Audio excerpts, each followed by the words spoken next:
News state देख रहे हैं आप, आपके साथ मैं हूं ऋतु। बुलेटिन की शुरुआत करेंगे। रायबरेली के 28 गांव में होली के दिन शोक मनाया जाता है। कारण यहाँ के राजा रहे डलदेव होली पर ही वीर गति को प्राप्त हुए थे। इसलिए यहाँ के लोग होली के 4 दिन बाद शोक मनाने के बाद रंगों से सराबोर होंगे। रिपोर्ट देखिए।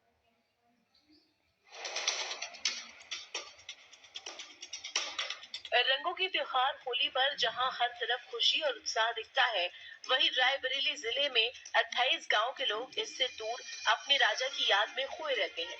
हालांकि घटना करीब 700 साल पुरानी है, लेकिन होली के आते ही लोगों के जहन में उनकी यादें ताजा हो जाती है।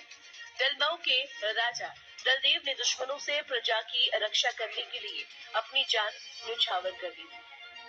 उनकी याद में ही लोग यहाँ 5 दिन तक शोक मनाते हैं। इसके बाद होली खेलते हैं। एक तरफ जहां सारा देश होली के जश्न में डूबा है, वहीं रायबरेली के दलमऊ क्षेत्र के 28 गांव के लोग आज भी अपने राजा की हत्या के गम में होली नहीं मनाते। बताया जाता है कि राजा दलमऊ में रहा करते थे। उनका एक बड़ा किला था और उनका रुतबा भी था, लेकिन जौनपुर के राजा शेषाज सरकी ने उन्हें एक साजिश के चलते उनके महल पर हमला बोल दिया और परिवार समेत राजा दल की हत्या कर दी थी। बात 1321 की है। दलमऊ के राजा दलदेव नए संवत्सर के आगमन का जश्न मना रहे थे। पूरे क्षेत्र में हंसी खुशी का माहौल था। दलमऊ के किले में सैनिकों के साथ प्रजा भी मौजूद थी। हर किसी के चेहरे पर खुशी और उत्साह था। सभी जश्न में डूबे थे। राजा दलदेव भी सभी के संग खुशी मना रहे थे। तभी जौनपुर के शाह शर्की की सेना ने दलमऊ के किले पर आक्रमण कर दिया। जिस वक्त किले पर हमला बोला गया, उस समय राजा और उनकी सेना युद्ध के लिए बिल्कुल भी तैयार नहीं थी। किसी को अंदाजा भी नहीं था। बावजूद इसके राजा ने हार नहीं मानी। शाह शर्की का सामना करने के लिए राजा दलदेव युद्ध में कूद पड़े। बिना किसी तैयारी के सैनिकों की एक टुकड़ी लेकर राजा दलदेव ने दुश्मनों का खुलकर सामना किया। राजा और उनकी छोटी सी सेना की वीरता के दुश्मन भी कायल हो गए थे।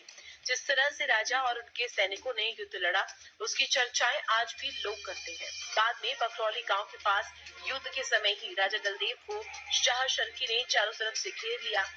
यहाँ राजा ने अपनी जान को प्रजा की रक्षा करने के लिए न्यौछावर कर दिया। 17वीं ईस्वी के में यहाँ के राजा दाल के ऊपर कुछ आक्रांताओं के द्वारा चढ़ाई कर दी गई थी, जिससे हमारे राजा का निधन हो गया। उसी के कारण से होली दलमऊ में 3 दिन बाद मनाई जाती है। होली जल जाती है। होली के बाद 3 दिन तक शोक मनाया जाता है यहाँ, और शोक मनाने के बाद फिर जो अच्छा दिन होता है उस दिन होली दलमऊ में मनाई जाती है। दलमऊ के आसपास गाँव में बनाई जाती है। कैसे हत्या कर दी गई थी? वहाँ के सरकी बादशाह थे, उन्होंने होली की रात को, जिस दिन होली जली उस दिन रात को आक्रमण उनको कर दिया, और उसमें राजा सहित जो भी उनके सिपाही थे मारे गए। उसी के शोक के कारण होली नहीं मनाई जाती। इस घटना को सदियों गुजर गए, देश में राजपाट खत्म हो गए, लेकिन दलमऊ के लोग आज भी अपने राजा की वीरता को नहीं भूले हैं। दलमऊ तहसील क्षेत्र में 28 गांव में अब भी लोग राजा की मौत के शोक में होली नहीं मनाते। होली के 4 दिन बाद यहाँ पर रंग खेला जाता है। अपने राजा के गम में 28 गांव के लोग होली तो नहीं मनाते, लेकिन जैसे ही होली के बाद अच्छा दिन आता है, 4 दिन बाद पूरे इलाके के लोग जश्न के साथ होली मनाते हैं। बताया जाता है कि होली के दिन होली के भी नहीं मनाते हैं, इसके साथ ही कोई भी पकवान घरों में नहीं बनते। पूरी तरीके से शोक का माहौल रहता है, लेकिन बाद में पूरे जश्न के साथ होली मनाई जाती है और पकवान भी खाए जाते हैं। Amresh Patel, news state, Raebareli.